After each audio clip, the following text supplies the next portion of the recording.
Voilà. Donc voilà le petit test qu'on va commencer. L'objectif est de regarder 4 traders. Si on regarde la courbe de performance depuis 2011 de ces 4 traders, nous sommes dans un environnement constant, c'est-à-dire qu'ils utilisent la même technique, ils font la même chose depuis 2000. Et l'idée, c'est de dire, à partir de ce qu'on voit de leur performance de trading, simplement à partir de la courbe de performance, ils traitent tous les 4 sur le même marché, uniquement à la hausse. Le marché, c'est le DAX allemand. Et donc, à partir de l'observation qu'on va faire de ces 4 courbes, l'objectif, c'est d'essayer de deviner lequel a eu la meilleure performance depuis 2000. Donc là, à l'écran, vous avez 2011 jusqu'à aujourd'hui, 4 années. Et ensuite, j'afficherai donc 10 années supplémentaires pour regarder quel est celui qui s'en sort mieux. Donc là, on a le premier trader. Donc vous voyez ici en haut à gauche donc le chiffre 0,7. Maintenant, voici le second. Voilà. Voilà le deuxième. Donc la courbe de performance monte un petit peu plus haut que le précédent. On était ici à 125 000 avec une fréquence bien plus faible. Ici, on a une fréquence bien plus importante avec une hausse jusqu'à 150 000. Donc ça, c'est le trader 0,8.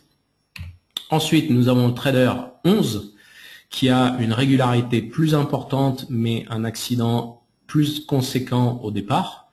Et ensuite, voilà le dernier, le trader 13 avec une fréquence beaucoup plus forte de trade et avec effectivement un accident plus important et une fin. Voilà, je vais vous les mettre les 4 côte à côte. Alors on voit certainement pas très bien.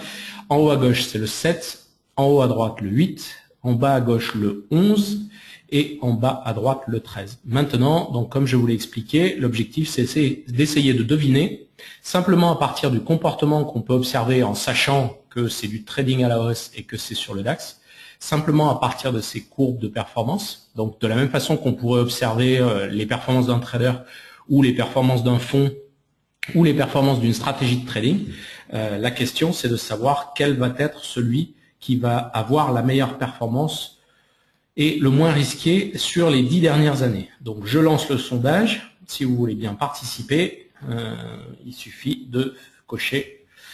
Donc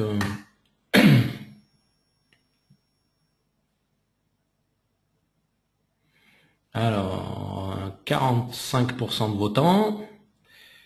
Alors je le rappelle pour ceux qui ont assisté à des webinaires précédents, je vois le total, mais je ne sais pas qui vote quoi. Donc c'est vraiment la somme qui m'intéresse. Donc pour l'instant, on est à 2/3 de votants. Ça devrait être comme ça pour les élections, on devrait être capable de vérifier qui vote et qui vote pas. Et une fois qu'on a tout le monde, on ferme les bureaux de vote. Alors pour l'instant, il nous reste encore 1/4 de personnes qui n'ont pas voté.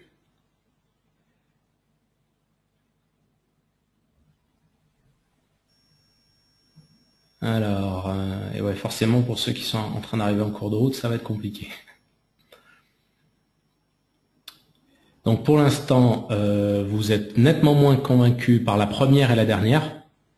Donc pour la majorité d'entre vous, ça se tient entre le trader 8, c'est-à-dire celui qui est en haut à droite, et le trader 11 qui est en bas à gauche.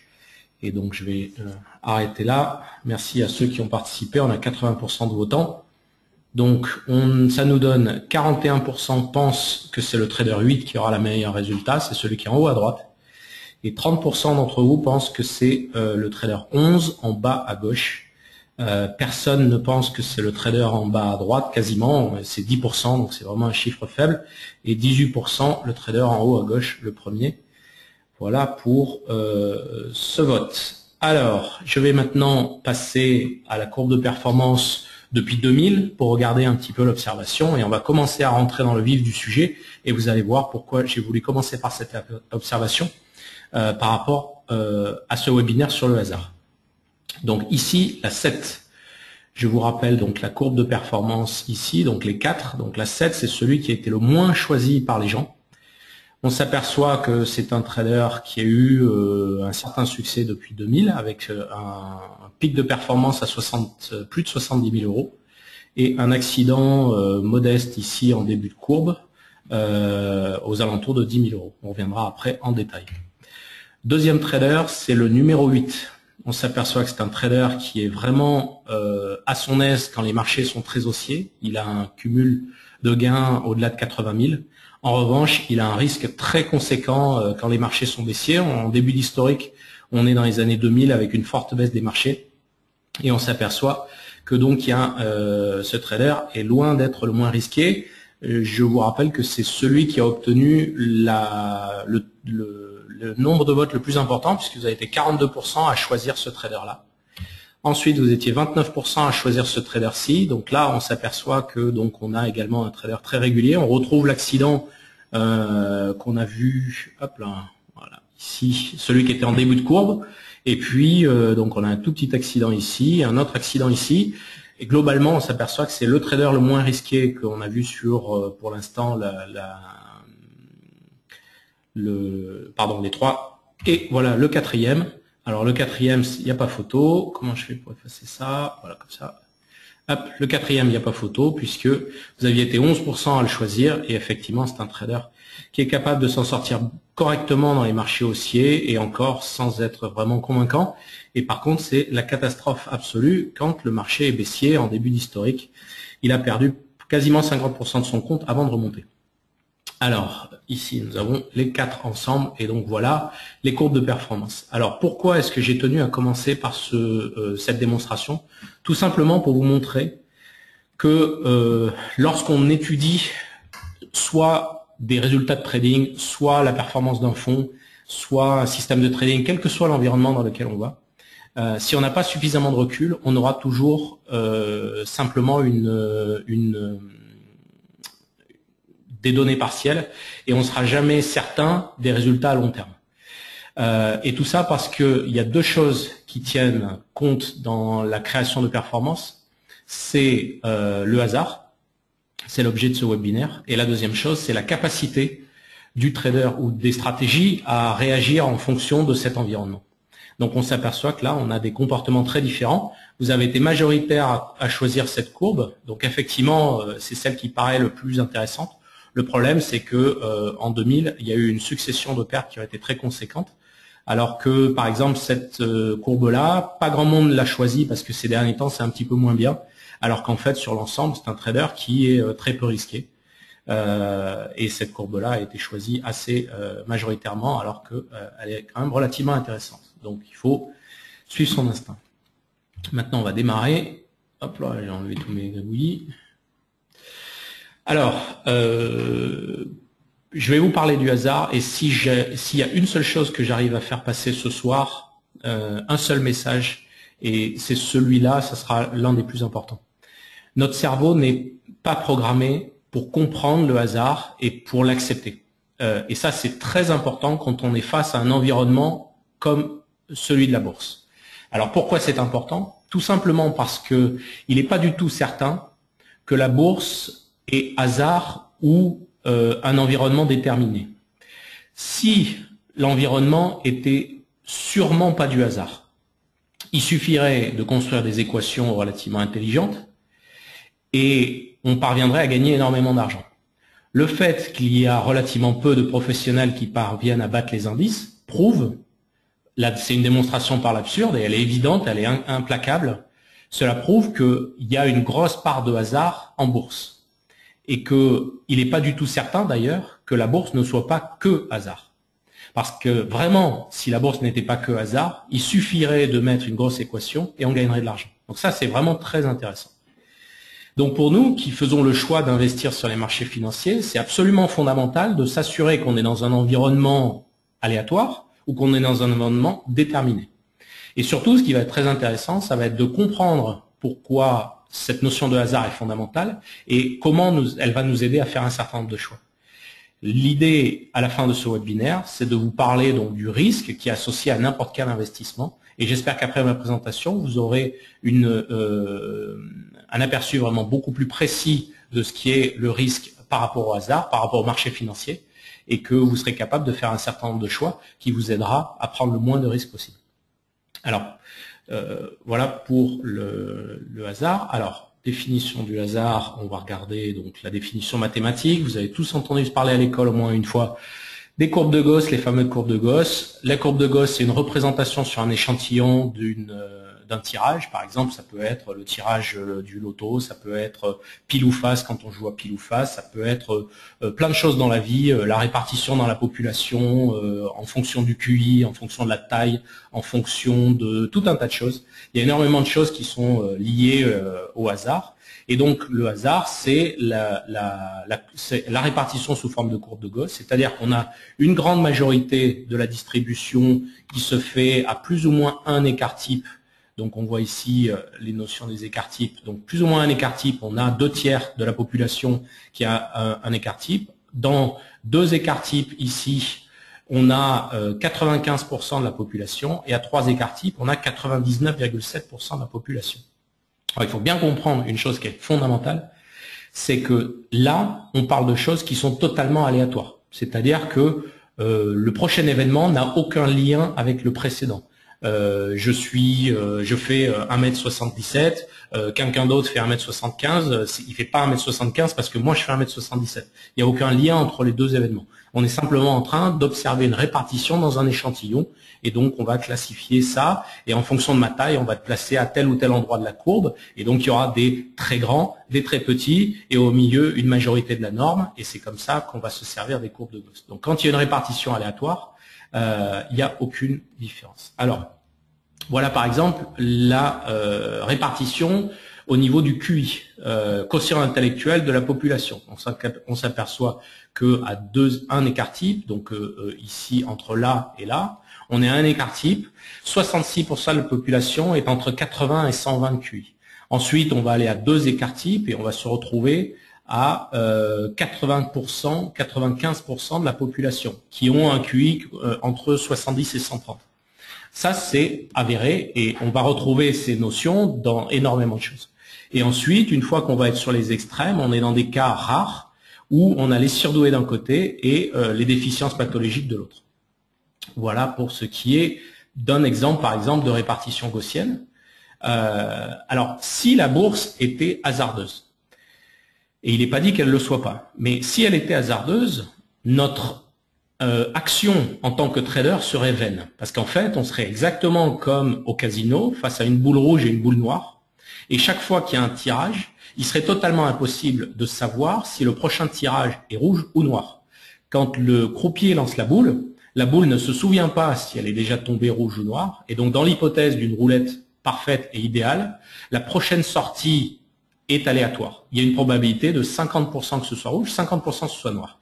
Si c'est la même chose sur les marchés financiers, notre exercice d'essayer d'investir en fonction de ce qui va se passer dans le futur, dans les cours, dans l'avènement des cours, est vain. C'est-à-dire que le cours a une unité de maintenant, que ce soit une minute, une seconde, une heure, une journée ou une semaine, ce cours est aléatoire. Donc il est absolument fondamental que les cours, quelque part, ne soient pas aléatoires.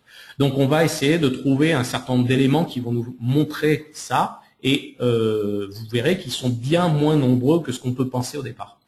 Encore une fois, je rappelle que s'il était certain que les cours ne sont pas aléatoires, on pourrait très facilement construire un modèle. C'est-à-dire que, imaginons qu'on ait une boule rouge et une boule noire, et que la boule noire est un moyen de se souvenir de la série et de la séquence qui est sortie, et dans ces cas-là, on serait capable de construire un avantage sur cette boule noire ou cette boule rouge. Là, face à l'aléatoire, on n'a aucun avantage. On n'est pas capable de pouvoir gagner de l'argent de manière mathématique. On est simplement capable de pouvoir parier de manière aléatoire, comme on le fait à une table de casino. Donc c'est la chance qui fait de nous des vainqueurs ou des perdants. Au casino, c'est une certitude. En bourse, ça serait vraiment intéressant que ça ne le soit pas.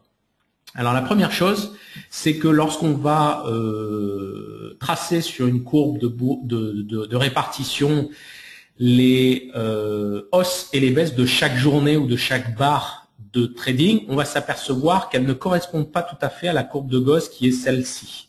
C'est celle que nous avons tracée précédemment.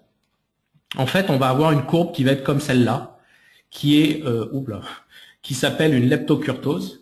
On reconnaît les leptokurtoses avec une présence beaucoup plus importante que la norme de choses qui sont au-delà de 2 à 3 écarts types. Donc ça, c'est très important. C'est la première chose qui va nous dire la bourse n'est pas un environnement totalement aléatoire, puisqu'en fait, beaucoup de choses que l'on observe en bourse ne respectent pas la courbe de Gauss. Donc il y a de l'espoir pour nous. Maintenant, il faut vraiment être conscient que tout ce qui est ici au milieu, c'est de l'aléatoire. C'est-à-dire que quand on est sur une répartition gaussienne d'un certain nombre de choses en bourse, il y a une présence très forte d'aléatoire. Donc c'est important de comprendre qu'il y a beaucoup d'aléatoire et un peu de choses déterministes qu'on va pouvoir essayer de capter à partir de notre trading. Donc ceci étant acquis, on va passer à la suite. Voilà par exemple une preuve comme quoi on est dans un environnement relativement proche de l'aléatoire. J'ai pris ici le classement Morningstar des actions de la zone euro grande capitalisation. Donc les plus grands gérants du monde sont présents sur ce domaine-là. Donc on est ici sur donc il y a des centaines de fonds qui sont dans cette catégorie. Ce qui m'intéresse ici, c'est la catégorie Morningstar et de vous montrer, donc à partir de 1 mois, 3 mois, 6 mois, 1 an, on est dans le domaine à peu près de l'aléatoire. Donc on va regarder sur 3 ans ce qui se passe. Et ici, donc on a le classement des meilleurs fonds sur les derniers mois et on va regarder ici la colonne à 3 ans pour voir un petit peu ce qui se passe. On voit que la catégorie a fait 71%. La catégorie, c'est-à-dire l'indice, a fait 71%. Et regardez parmi les principaux, alors quand il y a un petit trait, c'est qu'ils n'existaient pas. Regardez parmi les principaux le nombre de fonds qui ont été capables de battre cet indice. S'il était avéré que la bourse n'était pas hasard, on aurait énormément de professionnels avec des moyens démentiels qui seraient capables régulièrement de battre l'indice. Or, regardez ici, on en a un premier là, on en a un second ici, un troisième, et c'est tout sur les 15 meilleurs. Bon, il y en a 2 qui n'existaient pas, donc sur les 13 meilleurs, vous avez 3 fonds qui sont capables de battre sur 3 ans. On passe sur 5 ans, on a 56,79%. Donc on en a un ici, qui n'est pas capable de battre sur 3 ans, mais qui est capable de battre sur 5 ans. On a, combien j'ai dit? 56, pardon. On a celui-ci qui bat sur 3 ans et sur 5 ans. Et c'est tout. On n'a que 2 fonds qui vont battre sur 5 ans, qui vont battre l'indice de référence de cette catégorie. Cela vous montre que malgré les millions dont disposent ces structures-là, il est très compliqué de battre les indices de référence, tout simplement parce que l'environnement boursier est énormément plus hasardeux que ce qu'on veut bien penser. Et ça, c'est le premier danger des gens qui approchent les marchés financiers. Ils ont la sensation, parce qu'en fait, on se sous-représente souvent qu'est-ce que le hasard est en bourse. En fait, on dit, ah ben regardez, ça marche puisque j'ai gagné de l'argent en faisant ci ou en faisant ça. Sauf que le problème, c'est que le hasard en bourse, c'est 50%. Une chance sur 2, c'est toujours 50% de réussir. Donc quelque chose qui marche, ça ne montre absolument pas que le hasard n'existe pas. Quelque chose qui marche, ça montre simplement que c'est présent. Mais si ça marche une seule fois sur 2, eh ben c'est pas plus, ça marche pas mieux et pas moins bien que le hasard. Et toute la difficulté des gens qui approchent la bourse, c'est de s'apercevoir que ah bah tiens, je regarde ça, ça rebondit sur une moyenne mobile, ah bah c'est la preuve que ça marche. Ou ça rebondit sur un trade, ah bah c'est la preuve que ça marche. Ou alors le titre est monté en fonction de ses résultats de X%, donc c'est la preuve que ça marche. Sauf qu'on oublie toutes les fois où ça n'a pas fonctionné. Et toutes ces fois où ça n'a pas fonctionné, en plus, notre œil a tendance à être optimiste et on se trompe la plupart du temps quand on analyse ce genre de choses. Donc le gros problème, c'est celui-là, c'est de se rendre compte que le hasard existe et d'en prendre conscience. Et une des démonstrations que je suis en train de vous faire, c'est que la profession est basée sur une espèce de mensonge. C'est-à-dire que ici, vous avez, j'ai pris n'importe quel fonds qui sortait dans la classification dont on a parlé, et voici une courbe de performance sur 5 ans de ce fonds-là, comparé à l'indice de référence de ce fonds. Vous apercevez, donc c'est la courbe en bleu foncé, celle qui est dessous, et vous apercevez que sur long terme, ce fonds, petit à petit, perd de son avance par rapport à l'indice général, et il est complètement incapable de faire autre chose que son indice. Tout simplement parce que il a été enfermé dans des critères extrêmement forts. Donc il y a 2 raisons. La première, elle est marketing, et la deuxième, elle est que si ce fonds prend un risque de faire autre chose que la performance de son indice, et que ça marche pas, et il y a de fortes probabilités que ça marche pas par rapport au fait que ça marche, et ben dans ce cas-là, il sera sanctionné, il va perdre tous ses actifs. Donc on est face à une gestion, la gestion bancaire, qui est une gestion, je vais dire idiote. C'est pas un terme critique, mais il est idiot dans sa façon de faire. C'est-à-dire que comme on est dans un environnement où on ne peut pas avoir de certitude liée à l'évolution des cours, eh ben on est comme ça face à des fonds qui ne réfléchissent pas à leur gestion et qui suivent les indices de référence. Ce qui va se passer, c'est que quand le marché va monter, vous allez gagner de l'argent, comme ça se passe depuis 2 ans, 3 ans sur cette catégorie. Mais lorsque ça baisse, vous allez perdre de l'argent et vous allez en perdre autant que la bourse. Donc finalement, il n'y a aucune différence entre être acteur sur ces produits-là ou investir directement en bourse, sauf que en plus, ces produits-là vont vous facturer des frais de gestion, des frais de courtage, et ça va vous coûter plus cher. Maintenant, voici quelques courbes que j'ai dessinées. Alors, je les ai toutes mises dans le même environnement. Parmi ces courbes, je crois qu'il y en a 6. Sur les 6, il y en a une seule qui n'est pas des cours de bourse. Pardon, c'est l'inverse. Il y en a une seule qui sont des cours de bourse. Il y en a 5 qui sont des tirages totalement aléatoires. C'est-à-dire qu'il y en a 5 courbes sur lesquelles le trading serait inutile, puisque la sortie de chaque barre par rapport à la précédente est un tirage aléatoire 0 ou 1 avec un travail sur la volatilité. Il y a une seule courbe parmi celles-là qui n'est pas du aléatoire. Donc je vais vous montrer les 6. Je ne vais pas vous demander laquelle c'est parce que vous allez vous rendre compte que c'est totalement impossible à deviner. Donc voici la première, voici la seconde, voici la troisième. Donc là, je sais que c'est pas celle-là. Par exemple, ici, j'ai des indices. Je trouve que la volatilité est relativement constante. On a quand même une série de 1000 barres. Je pense que le moteur aléatoire n'a pas tout à fait fonctionné sur cette série-là, et on a une série qui est relativement constante.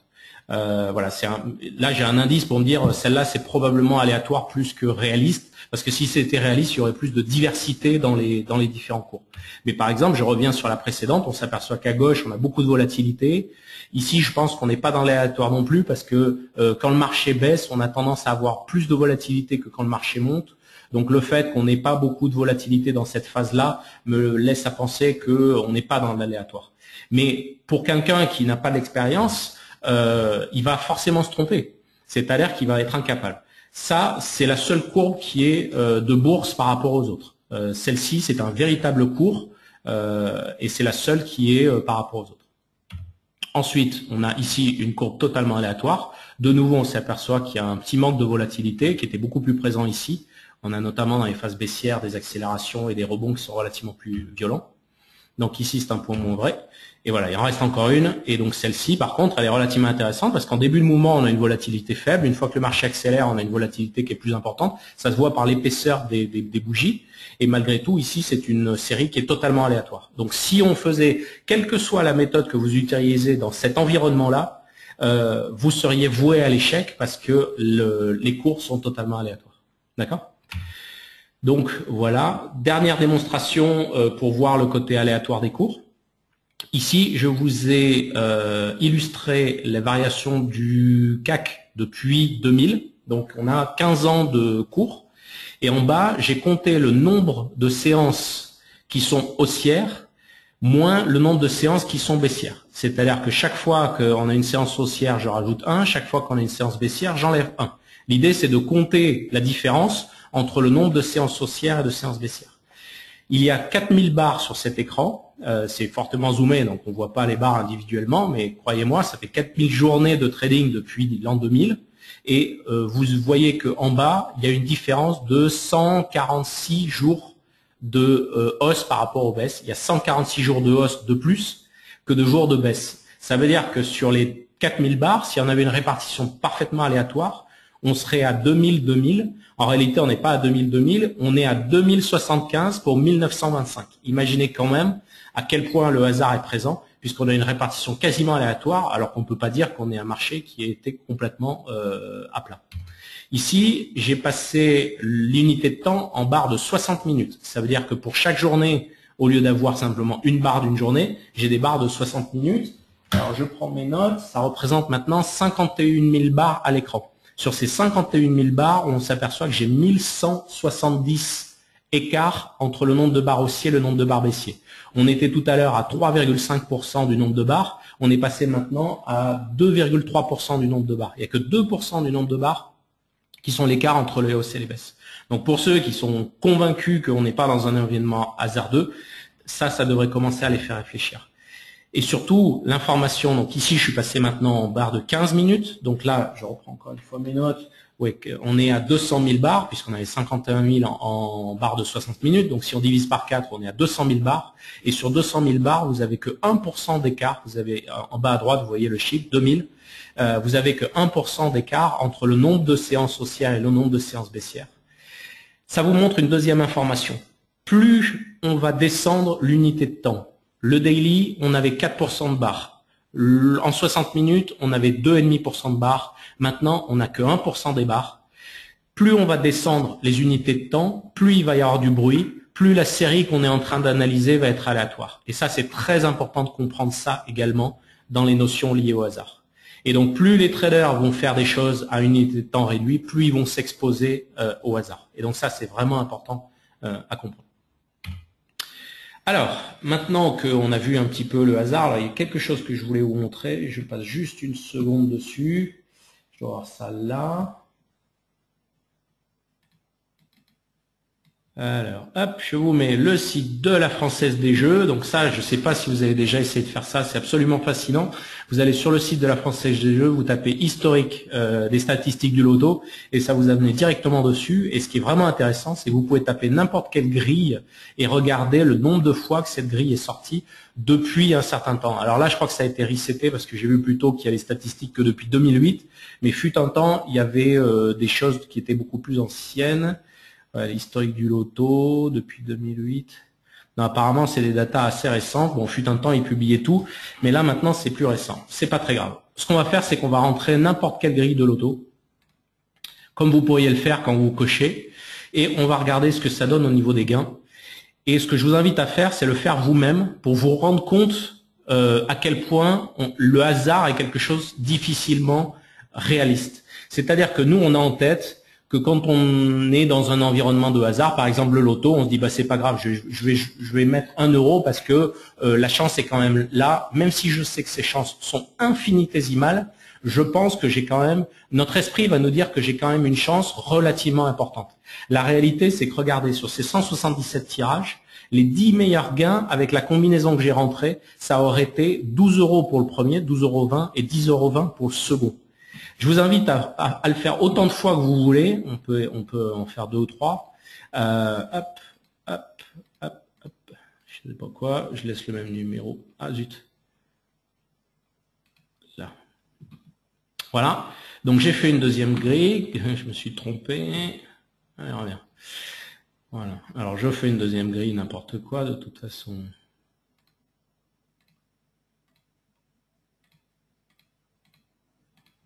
Voilà, la deuxième grille, et c'est parti. Et de nouveau, je n'ai eu que 3 chiffres gagnants, alors que cette grille est déjà sortie, je ne sais pas, depuis 2008 combien il y a eu de fois, mais 172 fois j'aurais pu gagner de l'argent, mais j'aurais pu gagner vraiment des pouillèmes. Alors que sur les centaines de grilles qu'il y a eu, il n'y a jamais eu mieux avec la grille que j'ai choisi de faire 3. Et je peux vous mettre au défi de vous amuser seul, et vous allez vous rendre compte que parfois il faut mettre jusqu'à un quart d'heure ou 20 minutes pour arriver à trouver une seule grille avec 4 chiffres gagnants. Et alors pour 5 chiffres gagnants, je peux vous assurer qu'il va vous falloir 3 ou 4 heures, à moins d'avoir beaucoup de chance, c'est le cas de le dire. Il va vous falloir 3 ou 4 heures avant d'arriver à trouver une première grille avec 5 chiffres gagnants. C'est vraiment, ça doit vous montrer à quel point le hasard est beaucoup plus présent et surtout à quel point notre esprit déforme cette notion de hasard et à quel point on a la sensation qu'on serait capable de maîtriser, de contrôler le hasard. La réalité, c'est que notre esprit nous ment toujours et qu'on n'est pas du tout programmé pour arriver à comprendre et à maîtriser le hasard. Alors, je poursuis donc mon exposé. Alors maintenant, on va en venir directement au trading et on va regarder en détail rapidement comment peut-on perdre. Je vous rappelle que l'intention de ce webinaire, c'est de répondre à la question est-ce qu'il y a un moyen de deviner ce que l'on peut perdre quand on fait du trading, que ce soit vous-même, que ce soit en suivant une méthode ou que ce soit en suivant les outils que nous proposons. Puisque la question qu'on me pose tous les jours, c'est si j'adopte votre solution, est-ce que vous pouvez me dire quel est le risque que je vais avoir? Donc on va répondre à ça un petit peu plus tard. Donc avant de répondre quel est ce risque, il faut d'abord comprendre qu'est-ce qui se passe quand on perd de l'argent. Dans quel contexte on peut perdre de l'argent? Alors il y a 2 choses qu'il faut comprendre. La première chose, c'est qu'est-ce que un signal perdant? Et puis la deuxième chose, c'est la mécanique derrière l'enchaînement des signaux perdants qu'on verra juste après. Donc je vais passer très rapidement en revue les différents cas de figure. Donc le premier, c'est les faux signaux. Donc on fait du trading, on a une idée et elle se valide pas. Donc il n'y a aucune méthode qui est fiable à 100%. Donc on est sur un cas de faux signal. La deuxième chose, c'est l'événement rare, c'est-à-dire quelque chose qui n'était pas prévu et qui vient de se produire, par exemple l'accident des tours du 11 septembre, qui peut être un événement colossal ou des événements plus petits mais qu'on n'avait pas prévu non plus.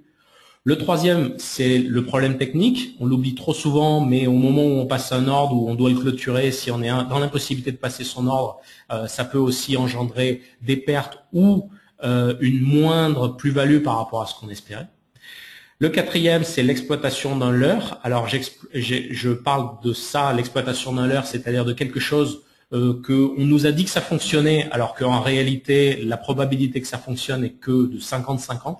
C'est de l'aléatoire, et en réalité, vous poursuivez un leurre, vous n'arriverez jamais à gagner de l'argent en suivant cette méthode, puisqu'elle n'est pas validée. Vous n'avez pas confirmé qu'elle avait vraiment un avantage sur le marché. La cinquième, c'est ce que j'appelle les idées suicidaires. Alors l'idée suicidaire, la principale d'entre elles, c'est celui qui ouvre des positions et qui veut pas les clôturer en perte, donc qui attend toujours qu'un jour elles retrouvent leur niveau de départ avant de les couper. Donc ça, c'est la catastrophe absolue parce que le marché peut baisser par exemple pendant 4 années avant de remonter.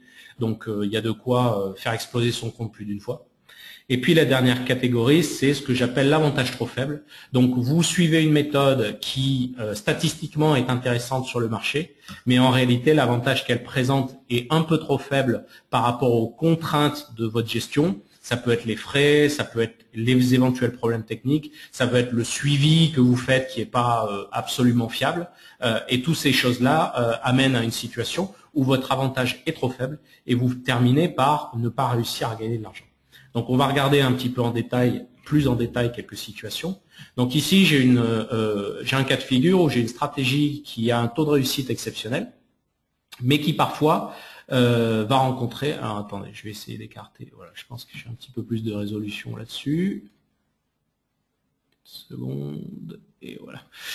Voilà, donc ici on va voir un petit peu comment ça se passe. Donc c'est une stratégie toute simple, elle rentre à un objectif déterminé et elle sort avec un petit profit dès que ça se matérialise. Donc il y a un filtre relativement fort en entrée et puis il y a un stop qui va accompagner ça. Donc ici on voit que ce stop a été exécuté une première fois, donc ça se matérialise par une baisse importante de la courbe de performance de cette stratégie de trading. Et puis toutes les autres fois on voit des petits gains qui s'accumulent. Donc là, on en avait eu un certain nombre. Ici, on en a beaucoup plus. On a une série beaucoup plus intéressante. Donc on s'aperçoit ici, je vais revenir en détail, qu'il a fini par un gain, mais que ça a été après avoir attendu énormément de temps en perte. Donc ça, c'est typique du comportement que beaucoup de traders discrétionnaires peuvent avoir. Ils refusent la perte, donc ils vont privilégier le taux de réussite et ils vont s'obnubiler à sortir avec un gain qui va être tout petit après avoir vécu un risque très très important. Donc ça, c'est assez caricatural. Et puis ici, de nouveau, on a une autre perte. Donc elle est ici, là, au milieu. Il y a pas mal de signaux, donc c'est un peu flou. Mais on a une autre perte qui s'est agitée ici. Alors ici, on est dans un cas tout à fait classique, une stratégie relativement intéressante sur le long terme. Et on est dans le cas où j'ai surligné ce qu'on appelle les faux signaux. C'est-à-dire que cette stratégie gagne de manière régulière et occasionnellement, elle perd de l'argent sur un faux signal. Mais le reste du temps, elle va avoir un excellent taux de réussite. Il faut savoir que depuis 2000, sur les 15 dernières années, cette stratégie a été capable d'avoir un taux de réussite de 91%, donc plus de 9 trades sur 10, elle est gagnante, avec une performance globale qui est très intéressante. Donc c'est une stratégie qu'on pourrait largement considérer comme intéressante, mais avec un certain nombre de doutes liés à la taille de ces stops qui est un petit peu plus important que les pertes. Alors pourquoi ça peut devenir un problème? Tout simplement, c'est ça qu'on va commencer à expliquer, c'est que c'est jamais un événement qui va vous faire plonger en trading, très rarement. Si c'est un événement, c'est vraiment que votre prise de risque était beaucoup trop importante et que vous étiez en train de vous suicider, c'était déjà programmé. Donc imaginons que vous avez quand même une gestion raisonnable et que vous avez pris un levier tout à fait acceptable, vous avez pris des risques acceptables et vous êtes dans le cas de figure, je veux savoir quel est le risque que j'ai par rapport à ma gestion ou par rapport au suivi d'un fonds ou d'une solution comme la nôtre. Donc là, c'est là où ça va devenir intéressant, puisqu'en fait, et c'est là où le hasard va jouer un rôle, un premier rôle, c'est que on se rend bien compte sur cette courbe et surtout sur la suivante, si ma mémoire est bonne. Non, c'est pas celle-là, celle d'après. Non, je l'ai pas répété.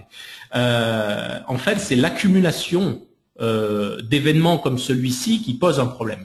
C'est-à-dire que tant que j'ai un stop et qu'ensuite j'ai 10 gains et que j'ai de nouveau un stop et de nouveau 10 gains, c'est pas très grave de perdre occasionnellement.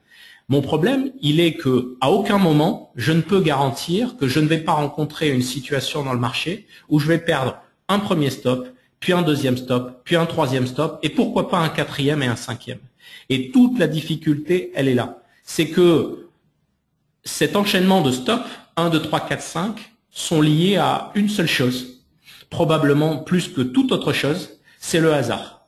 C'est-à-dire que sur l'intégralité de la vie de cette stratégie, elle a perdu peut-être, je sais pas, je crois qu'il y a 600 trades, donc il n'y a que 10% qui sont perdants, donc ça fait 60 trades perdants sur l'intégralité, mais je ne peux pas savoir si c'est 1 tous les 10 trades, puisqu'il y a la 10% de taux de réussite, ou si d'un seul coup c'est, on va avoir tout un tas de trades consécutifs perdants, et ensuite une série énorme de gains, de séries avec des gains. Et toute la difficulté, l'une des premières difficultés, elle est là. Et celui qui va pouvoir vous dire, je suis capable de vous dire de manière affirmative, ma méthode va taper un stop, mais le lendemain, on va être capable d'enchaîner 10 trades consécutifs gagnants, c'est n'importe quoi. La vérité, c'est que la répartition des pertes, on est incapable de la prévoir. Et il faut être prêt à enchaîner un certain nombre de pertes. C'est la raison pour laquelle ce type de stratégie, moi personnellement, j'y toucherai jamais, parce que vous avez des stops qui sont très importants, et l'enchaînement de plusieurs stops très importants, eh ben c'est quelque chose qui va faire mécaniquement sauter votre compte. Donc c'est complètement impossible de faire confiance à ce type de stratégie, alors que pourtant c'est celle que beaucoup de gens souhaiteraient, puisqu'on a un taux de réussite qui est de 90% et que visuellement c'est une stratégie un peu comme celle que je vous ai présentée en introduction. Toutes les stratégies que j'ai présentées en introduction étaient gagnantes de plus de 90% du temps dans le marché. Et donc les gens vont être intéressés à ce type de truc, à ce type de stratégie, alors que c'est certainement pas celle qu'il va falloir privilégier. Alors il y a une question, il y a plusieurs questions. Il y a des gens qui font des questions de 2 pages. Sincèrement, je vais pas avoir, comme je suis tout seul à parler, si je prends le temps de lire votre question de 50 mots, ça fait un gros blanc sur la vidéo. Donc si vous pouviez synthétiser en quelques mots, je vous remercie pour ceux qui ont posé des questions longues. Et puis on reviendra sur les questions à la fin. Je les traiterai tout ensemble pour essayer de rien oublier. Ça, c'est ce que j'appelle, voilà, ça c'est la stratégie dont on a parlé tout à l'heure, l'une des premières. C'est quelqu'un qui était très bon à la hausse, qui est incapable de gérer les marchés baissiers. Sauf que lorsqu'on va observer son compte sur une période relativement concentrée, où c'est principalement des marchés haussiers ou même des marchés baissiers qu'il a su gérer, et qu'on va pas observer ce qui s'est passé dans l'histoire, ben on va pas être capable de juger la qualité de ce trader. Un autre gros problème qu'il y a, c'est que beaucoup de monde dans l'industrie communique sur les performances réalisées. Les performances réalisées, c'est je prends un trade et je vous donne le résultat une fois que je l'ai clôturé. Entre les deux, je l'intègre pas à la comptabilité. Il y a beaucoup plus de champs ou de choses qui font ça. Il faut savoir qu'il y a des plateformes comme MT4 qui sont programmées comme ça. Il y a des tas de sites qui sont censés auditer vos performances, qui sont programmés comme ça. Donc là, on a un système de trading qui gagne 420 trades consécutifs gagnants. Le gros problème, c'est que se passe-t-il pendant ces 420 trades? Est-ce qu'à un moment donné, vous n'avez pas un souci? Eh ben, en fait, vous avez un énorme souci, tout simplement, que cette stratégie, elle a été programmée pour sortir uniquement si elle gagne de l'argent. Donc elle est rentrée ici, elle en a perdu pendant 2 ans et demi, elle a attendu 2 ans et demi que le marché remonte, et puis un jour elle a fini par gagner de l'argent, elle a coupé son trade. Le premier trade, c'était le tout premier trade qu'il y avait sur le graphique précédent. Et ensuite elle en a enchaîné 400 consécutifs. Le problème c'est que on n'est pas dupe, c'est que si cette stratégie avait continué ou que le marché n'était jamais remonté par rapport au plus haut, on serait toujours dans ce même trade qui aurait jamais été coupé. Donc c'est complètement idiot de suivre ce genre de choses. Et ça, il faut savoir qu'il y a énormément de monde dans l'industrie qui se sert de cette représentation, de la représentation précédente, pardon, ça s'appelle close to close. Et donc, il faut absolument toujours demander une représentation en equity qui tient compte de tous les mouvements en capitaux de votre compte. Ici, on s'aperçoit que voilà, on a perdu temporairement avant de remonter, etc., etc. Donc, il faut vraiment que tous les hausses et les baisses de votre capital soient décidés. Donc ça, c'est ce que j'appelle la stratégie suicide. C'est le client qui prend une position et tant qu'il n'est pas capable de sortir en gain, il va rester dessus. Et ça, on en voit un gros paquet. Vous savez que je m'occupe de BCSD. Ça fait 7 ans qu'on ouvre des comptes pour des traders discrétionnaires. Ça représente des centaines et des centaines de comptes. Et je peux vous assurer que le nombre de personnes qui ne sont pas capables de couper leurs pertes sont vraiment très importants. Tout ça pour une obsession du taux de réussite, c'est quelque chose que j'ai vraiment beaucoup de mal à comprendre. Alors, ici, le côté aléatoire aussi peut s'exprimer dans la durée. Ici, j'ai un exemple d'une stratégie que j'ai inventée, je crois que c'était 2005-2006. C'est une stratégie dont je me suis servi dans la gestion de hedge fund jusqu'en 2011. Et c'était basé sur ce qu'on appelle les habitudes de marché, c'est-à-dire quelque chose qui se répète chaque jour de la même manière. Et donc là, on a ce qui s'est passé depuis l'an 2000 et on peut voir que les habitudes de marché étaient très présentes, avec une hausse convaincante de l'equity. Et puis d'un seul coup, pour une raison qui est impossible à expliquer comme toujours sur les marchés financiers, la courbe a commencé à se comporter de manière parfaitement hasardeuse. C'est-à-dire que, alors on peut estimer qu'ici on a une petite consolidation, peut-être que là on est un peu dans la même tendance, mais en réalité on est beaucoup plus à plat déjà qu'on l'a été dans toute cette partie-là.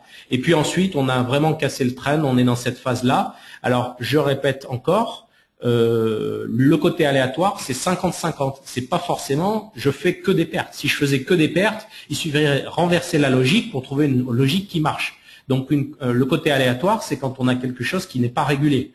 Le côté non aléatoire, c'est quelque chose qui est régulier. Donc là, toute cette phase-là, on va avoir quelque chose qui est devenu aléatoire. La stratégie n'est plus capable de deviner ce qui va se passer sur le marché. Les marchés ont changé. Ce truc-là a disparu. Et puis, pour une raison qu'on ignore, aussi bien pour pourquoi ça a disparu à cette date-là, on voit le phénomène réapparaître. Je dois vous avouer que j'avais pas vu ça et que c'est en préparant ce webinaire que j'ai réouvert cette stratégie que j'avais depuis très longtemps. Je m'en suis pas servi depuis 2009 ou 2010. Et puis d'un seul coup, je me suis aperçu que depuis 12 mois, d'un seul coup, le phénomène qui avait été valable pendant plus de 8 ans est réapparu et est valable sur les 12 derniers mois. Alors est-ce que ça va continuer, est-ce que ça va pas continuer, j'en sais rien. Mais ça doit répondre à la question qu'on m'a posée un petit peu plus tôt, c'est-à-dire sur l'infini, est-ce que toutes les stratégies sont vouées à l'échec? Pas forcément. Ça dépend ce qu'on entend échec. À mon avis, toutes les stratégies sont vouées à rencontrer des phases de hasard. Oui. Est-ce que traverser une période à plat comme celle-là, c'est un échec? Pour moi, il est évident que c'est un échec, puisque mon capital ne progresse plus, et surtout, il ne progresse plus avec la régularité que j'essaye de donner à ma gestion. Maintenant, c'est pas un échec, puisqu'on n'est pas en train de perdre des 100 et des 1000. Donc ça aussi, c'est quelque chose sur lequel je reviendrai. On a toujours l'habitude de dire qu'est-ce que je risque en termes de capitaux, mais attention, une stratégie va pas du jour au lendemain passer de très bonne à très mauvaise. Si elle fait ça, c'est qu'elle était totalement inadaptée au marché financier sur lequel elle a été programmée. C'est-à-dire qu'on est dans le cas de figure précédent. Je le remets une seconde. Voilà, on est là, on est où on est encore, voilà, on est plutôt ici parce que ça c'est quelqu'un qui coupe ses positions régulièrement et on est dans un contexte de marché qui a été mal testé. Le trader a été obsédé par développer son avantage sur les marchés haussiers et en fait, quand les marchés étaient baissiers en 2000, il était incapable de gérer comme il faut. Alors ça marche tant que les marchés vont être haussiers, mais on s'aperçoit que dès qu'il y a des mouvements baissiers qui surviennent, par exemple ici ou là, c'est un trader qui est dangereux parce qu'il va régulièrement reperdre de l'argent. Donc on est dans ce cas de figure, c'est-à-dire que soit on est à l'extrême et on est dans la suroptimisation où l'idée de trading n'a pas été suffisamment testée et dans ces cas-là, on est simplement en train de peindre une image idéale des conditions de marché, c'est ce cas de figure. Et là, on a un très gros risque. Ou alors, on est dans des conditions de marché où la stratégie a été relativement bien testée sur une phase suffisamment longue et l'avantage disparaît temporairement, comme ici, ou peut-être de manière permanente. Donc c'est ça qui est assez fascinant. Et on se retrouve dans cette situation-là. Alors, parfois, il faut bien comprendre que l'avantage peut disparaître parce que le marché change temporairement. Imaginons qu'on ait une stratégie qui se serve de la volatilité. Si le marché n'est pas volatile, elle va être incapable de gagner de l'argent. Donc on va avoir la sensation qu'on est dans le domaine du hasard. En revanche, si d'un seul coup le marché redevient volatile, dans ces cas-là, on a de nouveau la stratégie qui va fonctionner. Là, c'est pas le cas. Là, on est plutôt, comme on est basé sur des habitudes de marché, cette stratégie, elle est basée sur l'amplification de la hausse sur les marchés américains avant la clôture sur les marchés européens. C'est-à-dire qu'on analyse ce qui se passe aux États-Unis en début de séance et on va parier que les marchés européens vont exagérer ce phénomène jusqu'à la fin de la séance. Je pense que ce qui s'est passé dans ce contexte-là, c'est que comme c'était la crise des subprimes, etc., il y a eu un moment donné où il y a eu une espèce de décorrélation entre l'Europe et les États-Unis. Et donc le fait que cette stratégie recommence à fonctionner tente à prouver que la corrélation existe de nouveau. Donc ça, c'est une bonne nouvelle pour un certain nombre d'idées de trading ou de traders qui suivent cette idée-là. Donc voilà, mais tout ça pour montrer qu'à un moment donné, on peut rentrer dans une phase où le marché va avoir changé et la meilleure des idées qu'on a eues va cesser de fonctionner du jour au lendemain. Et alors si elle a été testée comme il faut et qu'elle a été sur un environnement suffisamment large, ça va pas se transformer en perte systématique, ça va se transformer en phase de doute. Et donc c'est ça qu'il faut retenir. Alors, comment le hasard impacte nos pertes? Donc, on a vu plusieurs situations de hasard. Je vais les remettre pour qu'on soit bien d'accord sur le sujet. Voilà, on a des faux signaux, des événements rares, la tour du 11 septembre, l'événement de la Banque centrale suisse, ce genre de choses. On a des problèmes techniques. On a l'exploitation dans l'heure. Ça, c'est la courbe où le trader est incapable de trader dans les marchés baissiers. Son avantage n'est pas suffisant et il pense qu'il a un avantage alors qu'il est adapté uniquement à une condition de marché. Les idées suicidaires, ça c'est, rappelez-vous, le trader qui est incapable de sortir de ses positions s'il ne gagne pas. Et puis l'avantage trop faible, on en a parlé tout à l'heure, c'est que l'avantage existe, mais il va être grignoté par les frais ou par une fréquence de trading, et en réalité, on aura un avantage qui sera trop étroit. Alors, je l'ai dit tout à l'heure, le gros problème, c'est jamais l'événement unique. Si vous sautez sur un événement unique, c'est vraiment que votre gestion était catastrophique et que vous aviez des risques totalement déments. Moi, j'ai vécu du côté maison de courtage les événements de la Banque centrale suisse. La Banque centrale suisse a annoncé qu'elle relâchait le peg par rapport à l'euro. La devise a perdu 20, 25, 30% en l'espace de quelques secondes. Pour sauter, il fallait avoir des leviers démentiels. Ceux qui avaient un levier de 1, 2, 3, même 4 n'ont pas sauté, où les pertes ont été raisonnables. Et c'est tous les gens qui ont été, qui n'étaient pas diversifiés, qui étaient, voilà. Donc les pertes qui ne sont jamais dues à un événement unique. Donc pourquoi j'ai tant de mal que ça à répondre quel est le risque avec ma solution ou avec n'importe laquelle des solutions, et le trader qui vous dirait qu'il peut à l'avance vous dire ce qu'il va perdre, sont tous des menteurs, de la même façon que le fonds qui va vous garantir que leur risque est de 20% parce que dans le passé, ils ont perdu 20%. Ça, c'est un discours mensonger. Tout simplement parce que je ne sais pas de quoi demain sera fait et surtout, je ne sais pas la combinaison d'événements qui va arriver par rapport à mon travail. Que ce soit mes stratégies de trading, que ce soit par rapport au marché en lui-même, que ce soit par rapport aux habitudes historiques du marché, que ce soit par rapport à tout ça. Et donc, ce qu'il faut bien comprendre, c'est qu'il y a deux sources principales de pertes. La première source de pertes, c'est les événements qui ne sont jamais arrivés. À partir du moment où on va être dans un enchaînement d'événements où on n'a pas de référence, d'un seul coup, c'est très compliqué pour des stratégies d'être adaptées dans ce contexte-là. Moi, j'ai vécu 2008. Il a fallu s'adapter très vite sur un grand nombre de stratégies. Très très vite, quand on a vu la volatilité exploser, on savait que la volatilité, quand elle explose, c'est pas un phénomène qui s'arrête le lendemain. Sauf que les niveaux de volatilité qu'on a vécu en 2008 étaient des niveaux qu'on n'avait jamais vécu avant dans l'histoire. Donc à un moment donné, il a fallu tout de suite aller voir les méthodes de trading et dire oulala, attends, celle-là, alors visiblement, c'est pas sa tasse de thé, la forte volatilité, donc on débranche temporairement, etc., etc. On a fait le tour des choses. Donc il faut être à l'écoute des marchés et voir un petit peu dans le contexte qu'est-ce qui est déjà arrivé, si on est dans un contexte normal, la plupart du temps oui, ou qu'est-ce qui n'est jamais arrivé. Donc ça, c'est la première chose. Et puis la deuxième chose, c'est surtout celle-là qui est notre ennemi, c'est la combinaison d'événements rares. La combinaison d'événements rares, c'est ce dont j'ai parlé tout à l'heure. Sur ce système qui a 90% de taux de réussite, je ne peux pas savoir quand les 10% vont avoir lieu. Sur 15 ans, c'est 600 trades. Ça fait 60 trades perdants. Est-ce que je ne peux pas en avoir 5 consécutifs? Probablement que si. Il peut arriver qu'à un moment donné, je gagne au loto de manière à l'envers, c'est-à-dire que j'ai toute la malchance du monde contre moi. Et que cette stratégie enchaîne un stop, et puis 2 stops, et puis 3 stops, et puis 4 stops et 5 stops.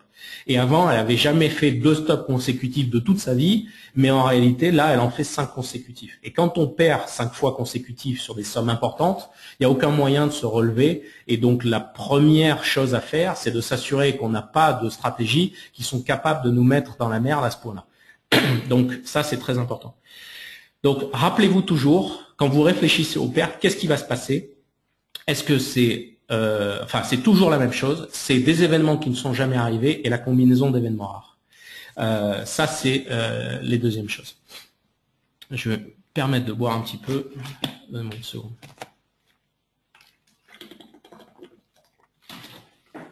Pardon.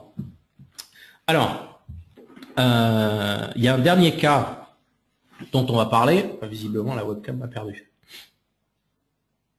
Ah, le focus, ah voilà. Pardon. Il y a un dernier cas dont on parlera un petit peu après. C'est celui des situations rares. Alors, c'est vraiment différent des événements rares. Donc je vais en parler juste après. Donc maintenant, ce qui m'intéresse, voilà le graphique que je cherchais tout à l'heure. Donc la première chose pour illustrer la combinaison d'événements rares, c'est ce dont j'ai parlé, c'est le nombre de fois que votre stop va s'enclencher. Donc ce qui est très intéressant ici, c'est de voir qu'on n'a pas beaucoup de stops. Sauf que, imaginons qu'ici, au lieu de remonter, on est retapé un stop. Au lieu d'accélérer seulement ici et de repasser par un plus haut, on est retapé un stop à ce moment-là. Il peut que la courbe de performance ait été jusque-là. Et puis que derrière, on est enchaîné par cette baisse. Et que de nouveau, on ait eu une accélération. Et au lieu d'avoir perdu quelque chose de relativement important, on ait perdu quelque chose de carrément important. Ça, il n'y a aucun moyen de le prévoir. Le seul moyen de le prévoir, c'est dans l'intelligence de la méthode qui a été construite au départ. Et comme je l'ai dit tout à l'heure, ça, je ferai pas le choix de faire ce choix-là en trading parce que c'est la garantie qu'un jour ça va m'arriver. Et la réponse, une partie de la réponse qu'on va amener, qui est comment on se protège du hasard, c'est celui-ci. Autre chose qui est très important, c'est que ça c'est une constante. Quand on va chasser le taux de réussite, on a toujours la taille d'une perte qui en général remet en question des mois et des mois et des mois de gains. Et donc ça c'est quelque chose que je comprends pas chez la plupart des traders discrétionnaires. C'est un comportement que je vois encore parmi nos clients. C'est des gens qui s'exposent, qui se donnent pas les moyens de gagner. Voilà, je vais appeler ça comme ça, et qui à un moment donné vont être impactés par l'événement rare qui va être le stop qui va les taper. Donc la deuxième chose qui va être fondamentale dans la construction de votre méthode ou dans la recherche de l'avantage que vous allez avoir sur le marché, c'est de laisser au marché sa chance. À quoi ça sert de s'exposer, de prendre des risques si c'est pour gagner 3 francs 6 sous? Et ça, je peux vous assurer que ça va vous coûter votre taux de réussite. Parce que c'est inéluctable. Vous pouvez pas viser, vous pouvez pas donner sa chance au trade, c'est-à-dire laisser le trade se développer, c'est-à-dire lui donner du temps, si vous n'êtes pas prêt à abaisser votre taux de réussite. Donc il va y avoir un certain nombre de choix qui vont devoir être faits dans la construction de votre méthode ou dans le choix des stratégies que vous allez suivre et qui vont impacter les résultats à long terme. Alors, quelles sont les solutions? Ce sont des solutions générales, elles ne s'appliquent pas seulement au travail que je fais, mais après je vais vous montrer un petit peu dans notre environnement comment ça se passe. Eh bien, il y en a 3 principalement. La diversification et la diversification. J'ai pas pris ça à une pub, je sais plus, je crois que c'était l'immobilier qui disait ça, mais pourtant c'est la réalité. La première diversification, c'est celle des techniques.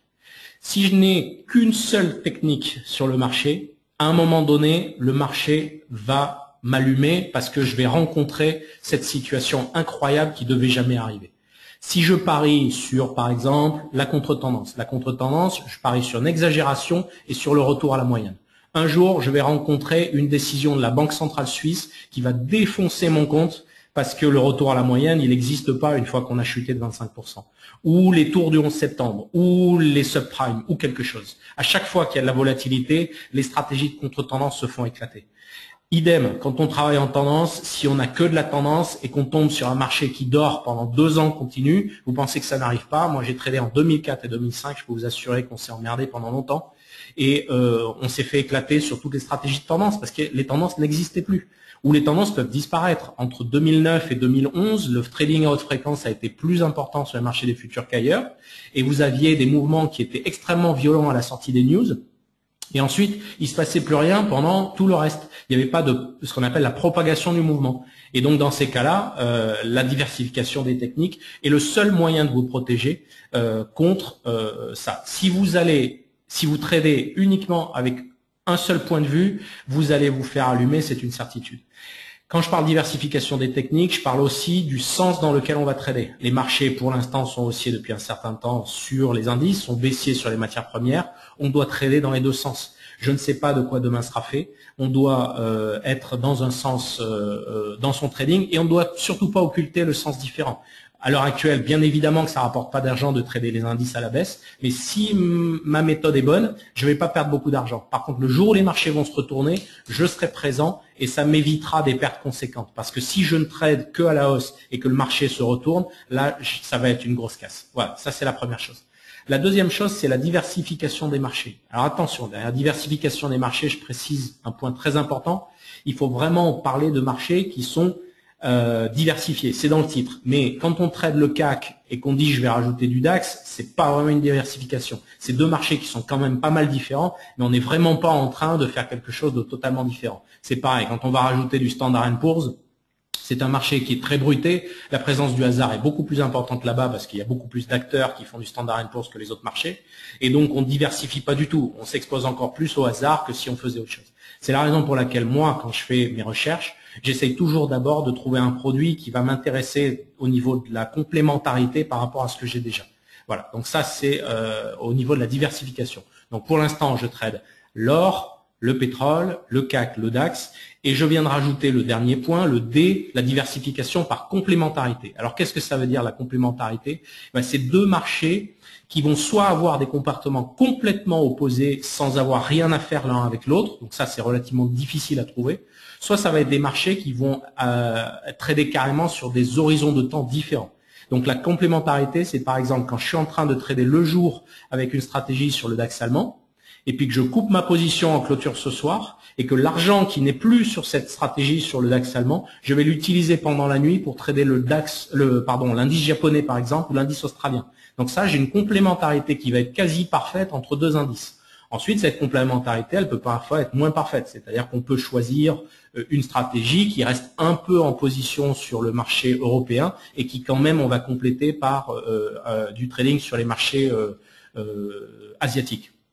Ça, c'est une première complémentarité.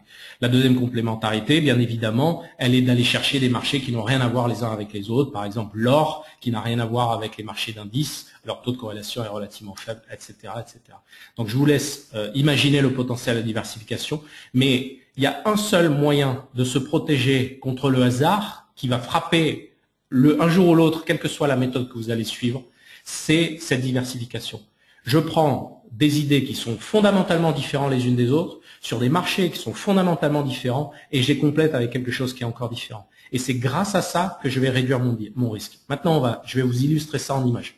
On va commencer par la performance depuis 2 ans de 4 stratégies DAX que nous proposons. Donc ici, on a la colonne net profit en dernier. Vous apercevez, hop là, oups, c'est pas comme ça. Ici, la colonne net profit, on a sur 2 ans une performance qui est relativement similaire sur ces 4 stratégies. Maintenant, on va regarder détail par détail chacune des stratégies. Donc ça, c'est pour mémoire, c'est le DAX. Si on avait conservé les positions sans vendre, donc on s'aperçoit que ça n'a pas été de tout repos. Donc il n'y a pas les dernières semaines, hein, ça s'arrête en début d'année. Mais voilà, c'est pour avoir en mémoire ce qui s'est passé. Et maintenant, on va regarder ces stratégies haussières, leur performance individuelle. Donc cette stratégie-là n'a pas été capable de gagner en début. En revanche, elle a été capable de bien performer vers la fin. Alors que la fin, on n'est pas du tout dans un marché haussier. Donc ça, c'est une première stratégie qui m'intéresse parce qu'elle a cette caractéristique-là. Cette deuxième stratégie, c'est une stratégie qui travaille sur la volatilité. Quand il n'y en avait pas en début d'historique, ça a été la catastrophe. Elle s'est réveillée une fois que la volatilité est apparue. Cette stratégie-là, au contraire, est très douée quand le marché est haussier. En revanche, elle n'a pas su gérer la fin avec les mouvements de type baissier ou de type retour à la moyenne.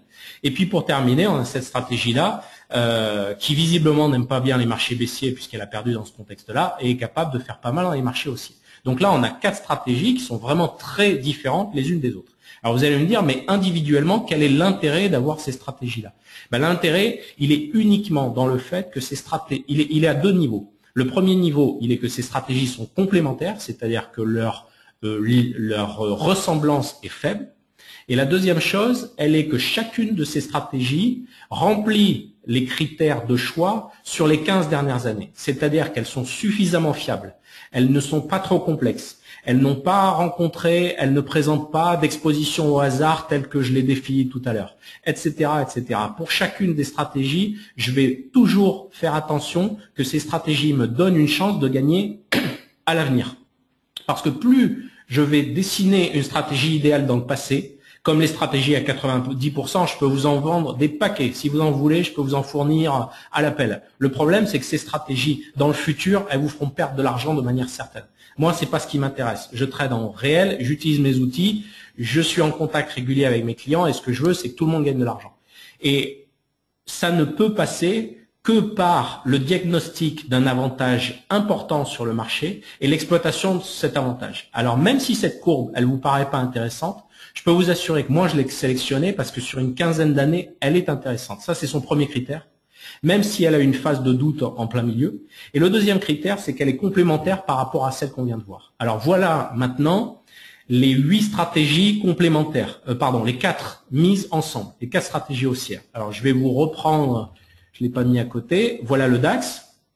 Donc vous voyez ici que sur la première phase, on a un marché très haussier, donc il est souhaitable qu'on gagne à la hausse avec nos stratégies. Et en revanche, derrière, on a un marché de consolidation avec même une phase baissière en plein milieu. Et donc, il n'est pas choquant que dans cette phase-là, on se mette à perdre de l'argent. Donc, il est où? Notre cumul, voilà, il est ici. Donc, on n'est pas tout à fait aligné, mais enfin, on comprend bien l'esprit. La première phase, on a respecté et on a gagné dans le sens de la tendance, on a été capable. Ensuite, quand ça s'est mis à l'horizontale, on a limité la casse par rapport à la baisse qui avait eu lieu, alors que ce sont des stratégies qui travaillent la hausse. Et ensuite, quand le marché est finalement redevenu aussi à la fin, on a recommencé à gagner de l'argent. Mais là, comme vous pouvez le constater, mon risque est relativement important. C'est-à-dire que ici, les reculs sont relativement forts. À chaque fois, c'est à peu près 10 000 euros par rapport à ce compte de 100 000. Donc ici, j'ai des reculs qui sont beaucoup plus importants. Donc, je vais compléter les techniques afin de diversifier ma gestion pour me permettre d'adapter ma gestion à un plus grand ensemble de conditions de marché. Donc là, il est évident qu'avec 4 stratégies que haussières, qu'est-ce qui me manque? Il est évident qu'il manque des stratégies baissières. Alors, ça, c'est la corrélation des stratégies entre elles. Donc, vous voyez, j'ai certaines stratégies qui sont plutôt corrélées, d'autres qui sont très peu corrélées. Je ne vais pas rentrer trop dans le détail maintenant, je le mets pour mémoire pour ceux qui voudront regarder à froid la vidéo. Ici, j'ai 4 autres stratégies qui travaillent que à la baisse sur le DAX. Donc, on s'aperçoit qu'elles font moins de trades, c'est souhaitable. On s'aperçoit que dans la première phase, quand le marché était haussier, elles n'ont pas été capables de gagner de l'argent. Maintenant, elles n'en ont pas perdu non plus. En revanche, quand le marché du DAX a baissé fortement, elles ont gagné pas mal d'argent. Et donc, bien évidemment, la logique, vous y attendez, c'est qu'on cumule ces 2 courbes, la haussière plus la baissière, et voilà ce que ça donne. Donc, on se retrouve avec ici une courbe qui devient très intéressante. Il nous reste un certain nombre d'accidents. Il y en aura toujours, on ne va jamais pouvoir tout écarter, mais là, on commence déjà à réduire sérieusement notre phase de risque par rapport à ce qui se passe sur notre portefeuille. Là, j'ai fait la diversification des techniques. Maintenant, le deuxième aspect qui nous manque tout à l'heure, c'est la diversification au niveau de ce qu'on avait appelé les événements rares. Souvenez-vous, dans la présentation, il y a des choses qui arrivent qui sont plutôt rares. Donc, ce que je vais essayer, c'est d'ajouter une stratégie qui peut combler ce type de trou.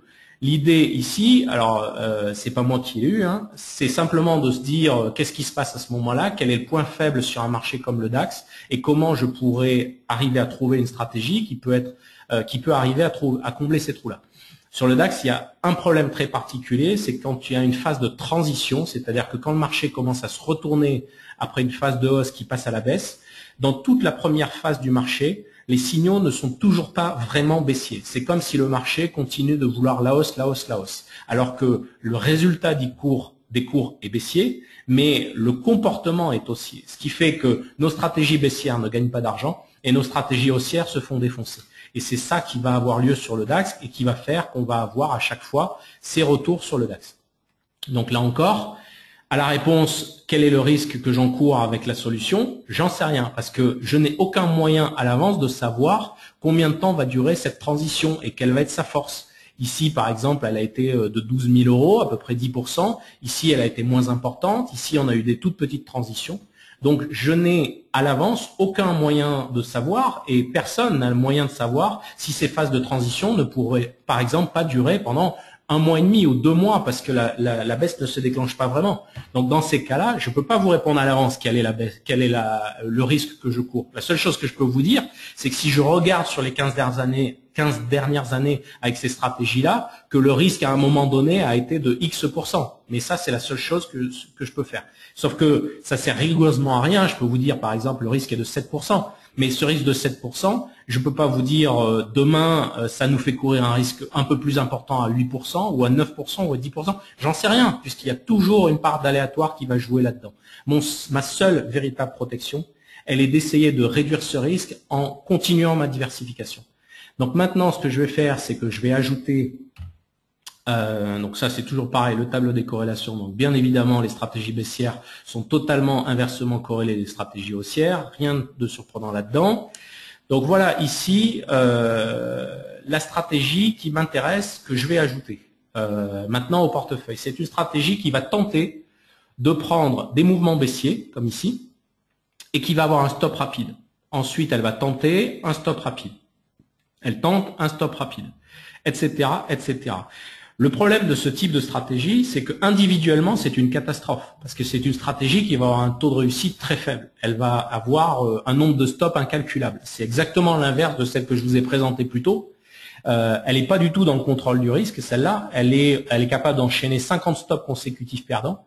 Mais ce qui est très intéressant, c'est que quand le marché va accélérer à la baisse, elle va être capable de gagner de l'argent de manière significative. Rappelez-vous ce que j'ai dit tout à l'heure, il faut donner au système sa chance. Et si vous voulez vraiment être capable de gagner de l'argent, il faut que les stratégies ou votre façon d'attaquer le marché vous donne du potentiel de gain. Si vous n'êtes pas capable de générer des gains, ça sert à rien du tout de contrôler les pertes. Et ça sert encore moins de laisser filer les pertes parce qu'une perte effacera un nombre très très très important de gains que vous avez fait précédemment. Donc voilà la stratégie qui m'intéresse. Donc pourquoi elle m'intéresse? Tout simplement parce qu'elle a un taux de réussite qui est faible, mais surtout son gros avantage, c'est que le jour où le marché va décaler, elle va être présente très tôt dans le mouvement et elle va être capable de combiner mon risque. Regardez ici, donc on est de nouveau depuis 2000. Donc ici, on a la baisse de 2000 à 2002 et regardez les gains qui sont réalisés par cette stratégie. Ensuite, dans tout le marché haussier, elle enchaîne un certain nombre de pertes, mais qui sont bien moindres que la hausse qu'elle a réalisée. Ensuite, ici, de nouveau, quand le marché est fortement baissier de là à là, elle gagne énormément d'argent. Ici, à nouveau, on a un marché baissier, elle gagne de l'argent. Ici, on avait un marché baissier, elle gagne de l'argent. Le résultat est significatif. Cette stratégie est partie de, je crois au départ, on est à 10 000 €, quelque chose comme ça, et il y en a 85 000 au bout de 15 ans. Donc bien évidemment que c'est significatif. Mais beaucoup plus intéressant que les caractéristiques de gain de cette stratégie, ce qui m'intéresse, c'est cette capacité que cette stratégie-là a à couvrir mon portefeuille très tôt dans le mouvement. Et ce que j'espère, c'est qu'en l'ajoutant à un portefeuille sur le DAX qui souffre très fortement de cette faiblesse, quand le marché va monter, je vais faire quelques pertes sur celle-là, mais c'est pas grave parce que j'aurai des gains très importants avec le DAX. En revanche, quand le marché va commencer à se retourner, cette stratégie va perdre un tout petit peu. Celle-ci va gagner un tout petit peu et va compenser un certain nombre des pertes que j'ai sur le DAX. Donc on va aller sur le graphique suivant. Donc ça, c'est cette stratégie en particulier. Regardez un peu les types de séries qu'elle est capable de se taper. Ici, on a les séries de pertes. Donc ici, vous avez le nombre de pertes, donc 3 pertes, 5 pertes, 10 pertes consécutives. Donc par exemple, ici, elle a perdu 16 fois consécutivement, donc déjà 4 fois dans son histoire. Elle a perdu 26 fois, déjà 3 fois dans son histoire. Elle a perdu 56 fois consécutivement, 2 fois dans son histoire. Et pourtant, c'est bien la courbe que je vous ai présentée précédemment. Tout simplement parce que la moyenne des pertes est toute petite. On est sur à peu près du 200 € sur chacun des trades. Et plus on s'agrandit, moins la moyenne est importante. Et par contre, les gains suivants sont considérables. C'est-à-dire qu'en 1 ou 2 opérations, vous allez gagner énormément d'argent qui va compenser tout ça. Alors ça, c'est typiquement le genre de stratégie que les gens détestent, parce que c'est à l'inverse de la logique. On passe son temps à perdre et on va gagner une fois de temps en temps, mais des sommes considérables. Le truc, c'est que nous, on est dans un portefeuille de stratégie automatique, on a branché ça sur notre compte, ça ne nous intéresse pas de savoir les résultats. Ce qu'on veut, c'est l'objectif final et la réduction maximale du risque. Et c'est ça qui nous intéresse. Je remets la courbe de performance ici. Donc on voit bien les phases très très très longues où il est capable d'enchaîner beaucoup de pertes consécutives. Et puis finalement, à un moment donné, il va être capable d'exploser à la hausse et de gagner énormément. Donc voilà maintenant ma courbe de DAX avec la compensation de cette stratégie. Donc j'ai simplement mis une ligne de cette stratégie par rapport à mes 8 stratégies sur le DAX. Et regardez un peu comme tout a été gommé. Ici mon risque a disparu, ici mon risque a disparu, ici mon risque a été quasiment gommé. Ici, il a été partiellement gommé. Alors, il me reste ici. Alors ça, c'est pas grave parce que ça montre qu'on n'est pas du tout dans un cas de suroptimisation. C'est-à-dire que j'ai pas développé cette stratégie uniquement pour compenser ça et que j'ai bien fait mes tests sur une quinzaine d'années et que j'ai respecté ma logique de développement et que je veux pas être dans un cas de suroptimisation. Et là aussi, on a diminué le risque. Ici aussi, on a diminué le risque. Là aussi, on a diminué le risque. Voilà. On se retrouve dans un contexte où on a fait jouer la diversification au maximum. On est parti de stratégies sur le DAX à la hausse. On a complété avec des stratégies sur le DAX à la baisse. On a complété derrière avec une stratégie où clairement aucune des stratégies que j'ai sur le DAX n'est capable de compenser ce qui est en train de se passer. Et au bout, on a une courbe de performance la plus régulière possible avec des accidents les plus faibles possibles. Maintenant, si vous me dites encore une fois combien est-ce que je peux perdre, je vais vous répondre comme les fois précédentes. C'est-à-dire que, mis à part vous donner ce qui s'est déjà passé dans l'histoire, grosso modo des pertes de 6 à 7% quand on n'a pas de levier, eh ben, je n'en sais rien. Est-ce que demain, on peut perdre 10% d'affilée sans levier? Je dis oui, sans aucun problème. Tout simplement parce que les marchés sont faits d'aléatoires et que quand bien même on va adapter des méthodes, quand bien même on va continuer la diversification, quand bien même on va diversifier avec des marchés qui vont compléter la gestion qu'on a sur l'Europe, on aura toujours, rappelez-vous de cet exemple où vous avez 60 positions perdantes sur 600, personne ne peut vous garantir qu'il n'y en aura pas 10 consécutives perdantes. Et si elles sont très importantes, ça peut représenter beaucoup de pertes. Et là, c'est la clé de tout, c'est-à-dire que tous ceux qui vous racontent l'inverse mentent de manière éhontée. Simplement, les marchés sont faits de manière à ce qu'il y aura toujours le piège du hasard qui sera présent.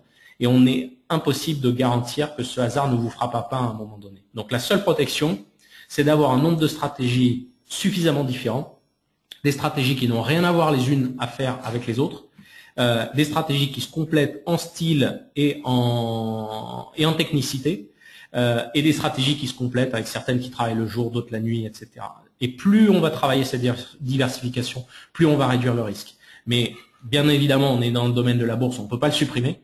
Mais avant tout, il faut rappeler une évidence, c'est que pour que tout ça existe, il faut que chaque stratégie soit capable de produire un avantage à long terme. Et encore une fois, là aussi, ça sera l'objet d'un autre webinaire, ça passe par le respect de règles élémentaires, parce que si vous me donnez aucune contrainte, sur les 15 dernières années, comme je l'ai déjà montré un certain nombre de fois, je suis capable de construire des stratégies qui ont gagné 100% du temps, qui n'ont jamais échoué, sauf que dans la réalité, ces stratégies-là, elles vont automatiquement échouer, parce que c'est ce qu'on appelle du curve fitting ou de l'overfitting, c'est-à-dire qu'on a simplement utilisé les mathématiques pour peindre le passé et qu'on n'est absolument pas dans la réalisation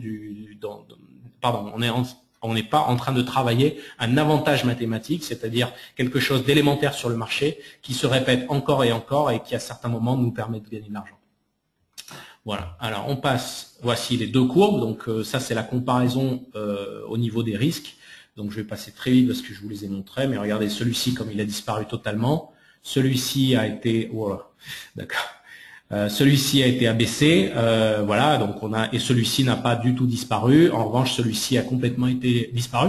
Donc, ce qui montre bien qu'on n'est pas du tout dans l'adaptation d'une méthode par rapport à une autre, mais qu'on est vraiment dans la recherche de quelque chose qui était une faille sur nos systèmes DAX et qu'on est venu combler avec une stratégie CAC qui n'a rigoureusement rien à voir avec les autres.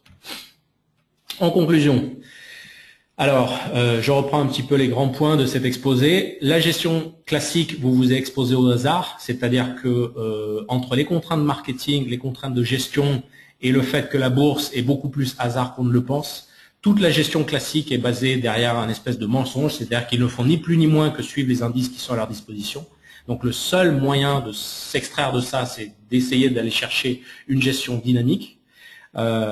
L'utilisation des CFD, c'est quelque chose que j'ai pas abordé aujourd'hui. C'est la seule solution pour diversifier sa gestion à partir de quelques milliers d'euros. J'ai fait un article il y a pas longtemps dessus, tout simplement parce que vous l'avez compris, à partir du moment où on va commencer à exploiter 8, 10, 12 stratégies différentes, si pour chacune il fallait investir la somme d'argent nécessaire sur les futurs, ça demanderait des millions d'euros de portefeuille. Comme vous et moi, on les a pas. Bien évidemment que la seule solution, c'est d'utiliser les CFD. Et puis je conclurai avec notre solution qui est unique, simple et efficace. À l'heure actuelle, je me suis battu depuis des années pour construire un produit d'abord pour moi, afin de faire croître mon épargne de manière régulière avec le moins de risques possible. Et j'espère ce soir vous avoir convaincu de la façon dont j'aborde le risque. Alors pendant qu'on a discuté de tout ça, j'ai été inondé de questions, donc je vous remercie beaucoup pour les questions. Je vais essayer d'aborder rapidement les principales. Je ne peux pas vous assurer qu'on va toutes les faire. Alors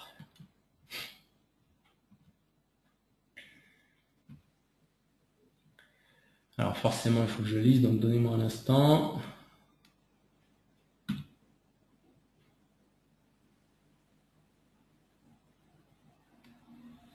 Alors quelqu'un me dit, en bourse, les statistiques sont en notre faveur plus de 50% puisqu'on maîtrise certains éléments, analyse technique et fondamentale, ce qui n'est pas le cas du loto où le hasard est total puisqu'on ne maîtrise absolument rien.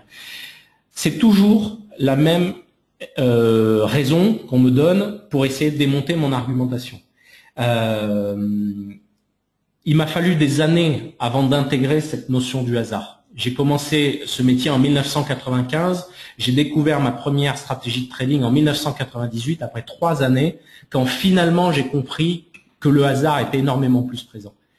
Si vous croyez que l'analyse fondamentale ou l'analyse technique permet de battre le hasard, c'est que vous n'avez pas écouté mon exposé. Le hasard en bourse, c'est 50-50. C'est des choses qui sont réalisables et des moments où ça ne marche pas. S'il était certain qu'il y a des règles élémentaires qui permettent de battre l'analyse, le hasard, vous auriez des tas de traders qui sont capables de gagner beaucoup d'argent. Sauf que vous savez que les fonds qui sont gérés par les grandes banques sont tous audités dans le monde. Il y a des classements. C'est hyper simple d'aller voir tous ces classements. Il y en a des centaines et des centaines en Europe, des centaines aux États-Unis, etc. Et quand vous regardez ces fonds, vous avez, sur une période supérieure à 1 an, vous avez uniquement que 10% des fonds qui sont capables de battre l'indice de référence. Souvenez-vous de la courbe de Gauss. 10% de fonds, on est à 2 écarts types. On est sur de l'aléatoire. Alors, vous pouvez considérer que ces gens-là sont bons. Moi, je considère que ces gens-là ont été chanceux. Parce que si on est dans un univers de hasard parfait, il y a bien à un moment donné des gens qui gagnent plus que les autres. Maintenant, si vous n'avez pas envie de comprendre ça, je peux pas faire d'autres démonstrations que celle qui est une démonstration par l'absurde. Et cette démonstration par l'absurde, c'est celle que je viens de vous donner. Si vraiment l'analyse technique et l'analyse fondamentale permettaient de battre le hasard de manière beaucoup plus certaine que vous avez l'impression de le penser, les résultats ne seraient certainement pas ceux qui sont affichés par les grandes sociétés de gestion. Ils ont des millions et des millions, des centaines de salariés pour essayer de battre le marché. Et au bout, qu'est-ce qu'ils font? Ils font moins bien que le marché. Donc vous pouvez vous convaincre d'autre chose. Je peux vous assurer que vous ne progresserez dans votre approche des marchés financiers que le jour où vous aurez admis cette vérité Et elle est très compliquée à admettre, parce que ça remet en cause tout un ensemble de choses dont on s'est convaincu. Pensez aux traders dont je vous ai montré, je crois que c'est le graphique numéro 2 ou 3, qui était essentiellement bon dans des marchés haussiers. Tant que sa gestion n'avait pas rencontré de marché baissier, en l'occurrence il a commencé par ça, il était capable de s'en sortir. Et à un moment donné, les marchés ont généré une situation dans laquelle il n'était pas adapté et il s'est gaufré. Il a fait illusion pendant 10 ans alors qu'il était incapable de gérer des marchés baissiers. Et je peux vous assurer que si demain on reproduit des conditions de marché identiques à ce qui était 2000-2001, il perdra de l'argent de nouveau. Et c'est exactement ce que fait l'analyse fondamentale.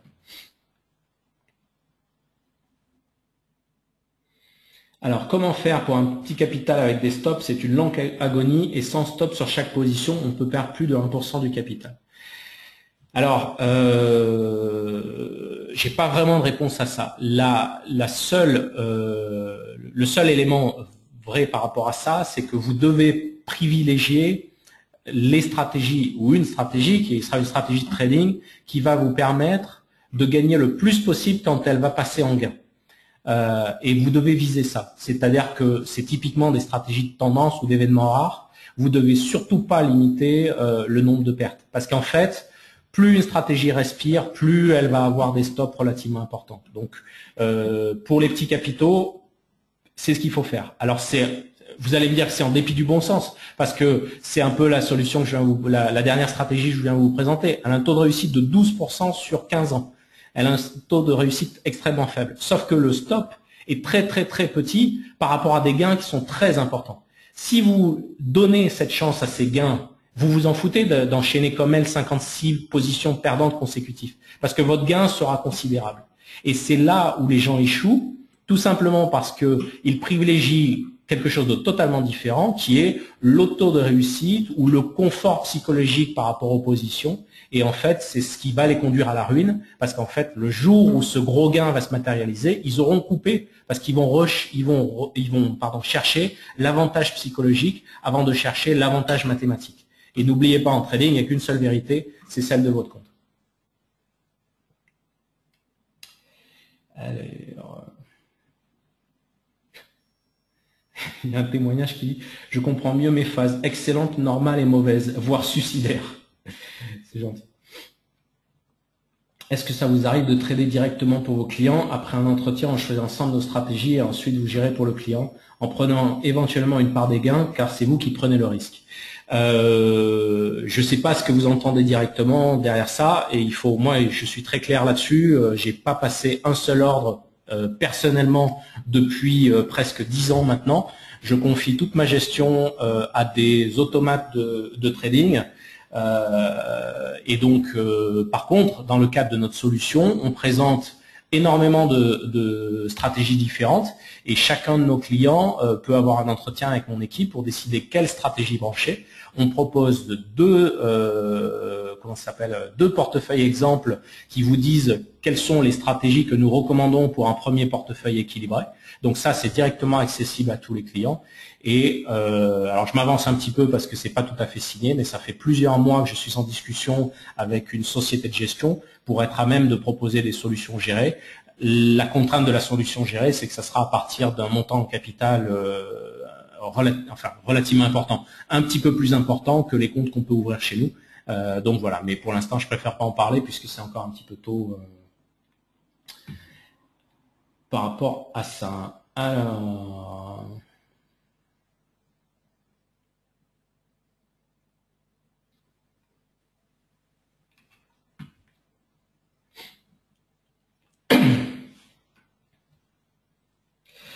Alors, j'aime bien cette question. Si je me place en domaine totalement aléatoire, j'ai une chance sur 1 048 576, 2 puissance 20, de perdre 20 fois de suite.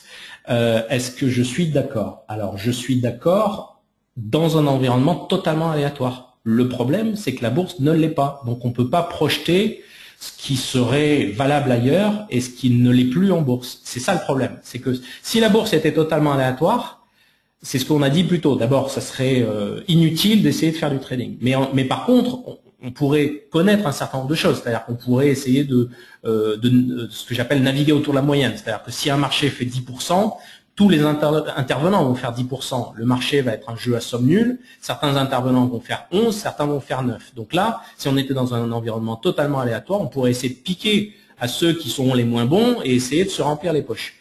La difficulté, c'est que malheureusement, on n'est pas dans un environnement totalement aléatoire et donc on n'est pas dans ce contexte-là. On peut tenter de parier dessus, mais ça peut finir par coûter cher parce que en bourse, malheureusement, comme les fins de courbe, la courbe de Gauss, rappelez-vous, et la queue très épaisse, elle est où ma caméra? La queue qui était en bout ici de la répartition est très épaisse, et bien on peut avoir des choses qui sont beaucoup plus fréquentes que dans un domaine aléatoire. Et c'est aussi pour ça qu'on réussit à gagner en trading, parce que si on n'avait pas des gains exceptionnels, on ne serait pas capable de gérer, de gagner à long terme. C'est grâce à cette répartition aléatoire des événements rares qui est plus forte que sur une courbe de Gauss qu'on est capable de gérer les gains.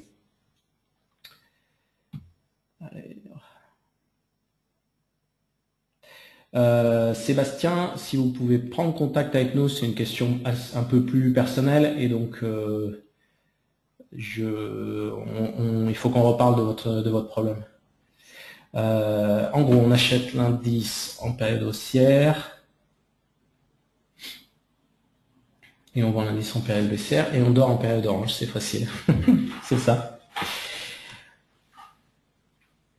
Parfait. Toutes les dernières questions, j'avais pas vu. C'est beaucoup de témoignages qui remercient et qui voilà, ça fait. Merci beaucoup. Alors, un excellent trader est ruiné 3 fois avant de devenir milliardaire. Encore une fois, et c'est bon pour vous. J'ai souvent entendu cette phrase et j'ai une autre version à vous proposer qui, à mon avis, est un petit peu plus exacte. C'est que les qualités pour devenir milliardaire sont les mêmes que les défauts pour se ruiner. Si vous me comprenez bien, c'est-à-dire que celui qui va partir d'une somme normale dans le monde d'aujourd'hui, que ce soit 10 000, 100 000 euros, si vraiment il veut avoir des gains très très très importants, il va falloir qu'il prenne des risques et il va falloir qu'il défie les statistiques de manière extrêmement forte. Et cette phrase qui dit on sera ruiné 3 fois, c'est en fait la probabilité qu'on rencontre 3 fois ces événements incroyables dont on a parlé plus tôt et qui vont nous ruiner 3 fois avant qu'on recommence et que cette fois-ci le compte est monté suffisamment. Par contre, il faudra pas oublier de s'arrêter parce qu'il y a une chose qui est sûre en bourse, c'est que plus on dure et plus on fait de la gestion, plus on va rencontrer ce qu'on pensait qui ne devait jamais arriver. Donc, elle est intéressante cette phrase parce qu'il y a plein de sens cachés et donc il y a beaucoup de choses à comprendre derrière ça. Alors, autre question. La technique du hedging n'est pas un bon compromis au stop loss, notamment en scalping lorsque le marché se retourne. N'est-ce pas un moyen d'éviter les pertes générées par les stop loss touchés? J'ai jamais compris cet acharnement des gens sur le hedging. Le hedging n'existe que parce que un logiciel a rendu ça possible. Qu'est-ce qui se passe pour ceux qui connaissent pas? On achète une position à la hausse. On est +1. Il y a une solution qui s'appelle MT4 qui à un moment donné a eu une idée géniale qui ont dit on peut ouvrir une deuxième position et on va la gérer de manière parallèle, pas en même temps. Donc au lieu d'être +1 partout ailleurs en comptabilité, si j'ouvre une position en sens inverse, ce que je fais, c'est que je clôture la première. +1 moins 1 égale 0. MT4, ils ont eu la brillante idée de dire +1, on va garder, moins 1, on va garder. Et donc, on se retrouve avec 2 positions dont le cumul fait 0, au lieu d'être sorti du marché. Alors, j'exagère un peu en disant ça, puisque je suis pas idiot, je sais très bien que sur les devises, il fut un temps où on encaissait du spread overnight, des frais, et où on en décaissait en fonction de certaines parités. Mais si c'est uniquement pour gérer le spread, encore une fois, c'est complètement idiot, surtout maintenant dans un domaine de taux d'intérêt totalement nul. La réalité, c'est que les gens qui font du hedging, en général, poursuivent le taux de réussite, et au lieu de couper la position qui était à l'initiale, se force à gérer la sortie de 2 positions, qui est le cumul des 2 premières, par rapport à ce qu'ils ont entré. Moi, j'ai l'habitude de raisonner autrement. Chaque position doit être de manière totalement indépendante des précédentes. Je vais vous donner une image. Je pense que le marché va accélérer, j'achète. Si le marché doit accélérer, il doit accélérer maintenant, ou dans 1 heure, ou dans 2 heures, ou dans 2 jours. Quelle que soit la définition d'accélération que j'ai donnée, ça doit arriver maintenant. Si dans 2 jours, cette accélération, elle n'a pas eu lieu, pourquoi est-ce que je devrais continuer à gérer une solution qui était basée sur une histoire d'accélération si cette théorie de l'accélération, elle n'est plus du tout valable? Et tous les signaux d'analyse technique sont basés sur la même chose, ou tous les signaux de trading sont basés sur la même chose. C'est-à-dire qu'à un moment donné, vous pariez sur une occurrence de quelque chose qui doit arriver, et ça arrive ou ça arrive pas. Mais au bout de 1 heure, 2 heures ou 10 heures, ce qui devait arriver a disparu dans l'air du temps. Vous vous êtes basé sur un avantage statistique dont on a parlé pendant 1 heure pour essayer de faire un pari, et ce pari, il a disparu. À partir du moment où il a disparu, je coupe ma position, j'encaisse ma perte, j'encaisse mon gain, et je passe à autre chose. Et je passe à une gestion de nouvelles positions. Donc le hedging, c'est vraiment un mauvais raisonnement de pensée par rapport à votre problématique.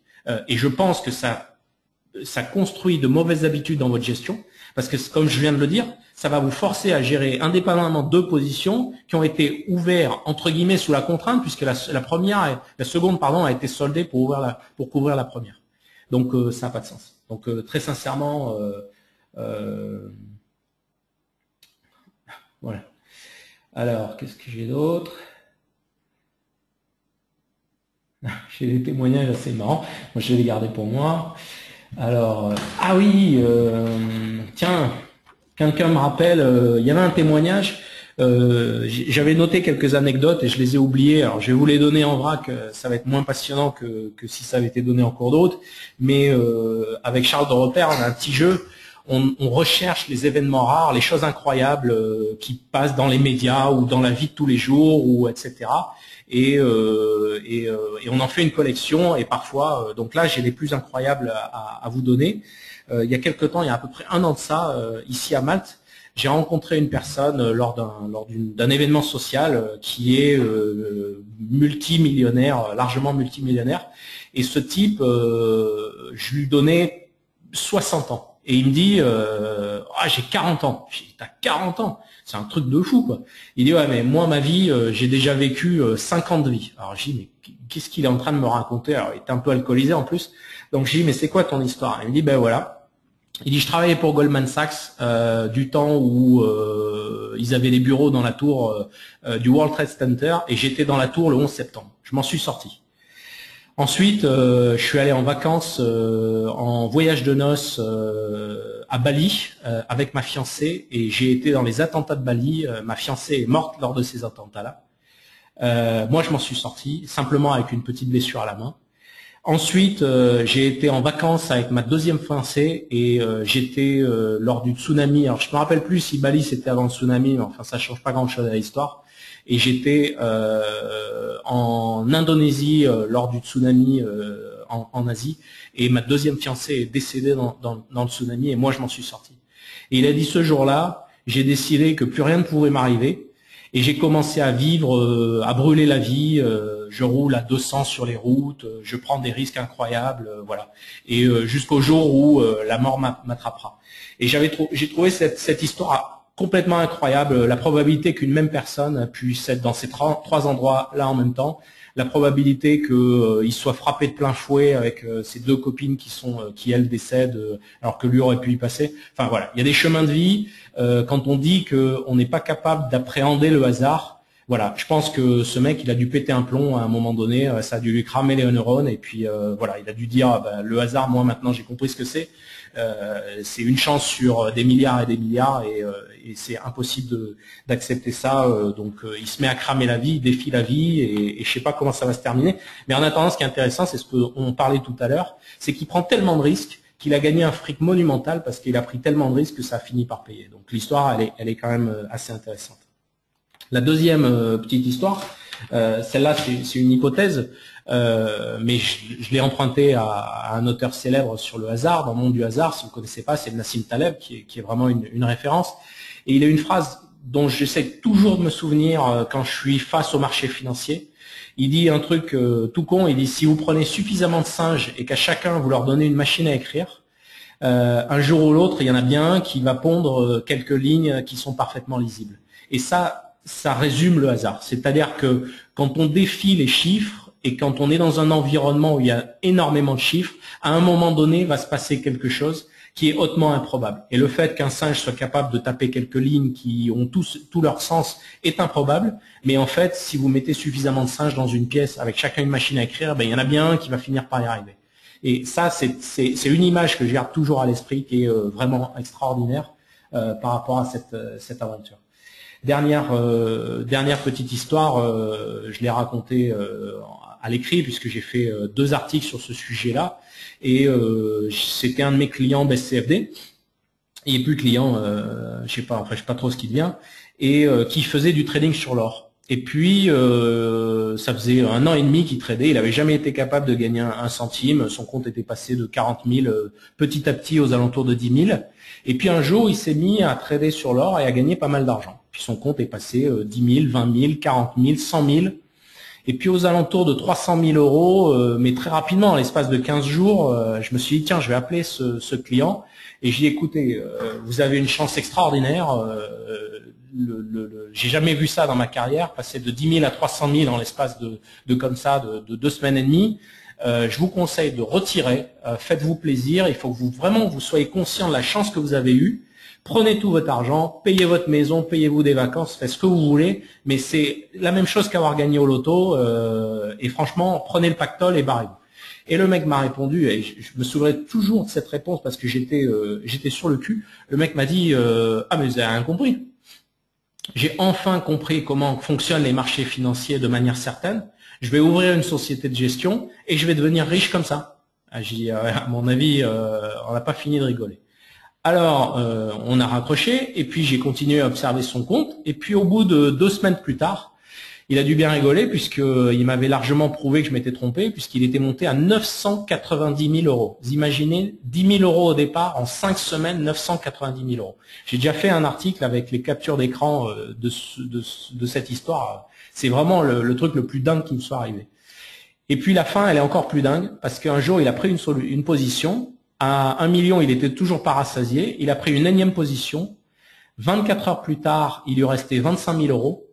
Et le surlendemain, il lui restait 125 euros sur son compte. Il a fait sauter son compte en 48 heures. Et c'est l'histoire la plus incroyable à laquelle j'ai jamais assisté en trading discrétionnaire. Et je me souviendrai toujours de cette conversation que j'ai eue avec lui. Et je me suis dit, c'est quand même dur de pas arriver à faire passer ce type de message. Alors, je lis d'autres.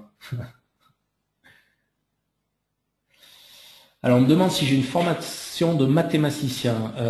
Mathématicien pur, non, je suis ingénieur arts et métiers. Et donc, il y a des gens qui avaient déjà lu cette histoire et qui me remercient de la raconter à nouveau. Non, pas Lille. Parfait. Eh ben, je crois avoir répondu à toutes les questions. On a été un petit peu moins long que ce que je pensais au niveau des...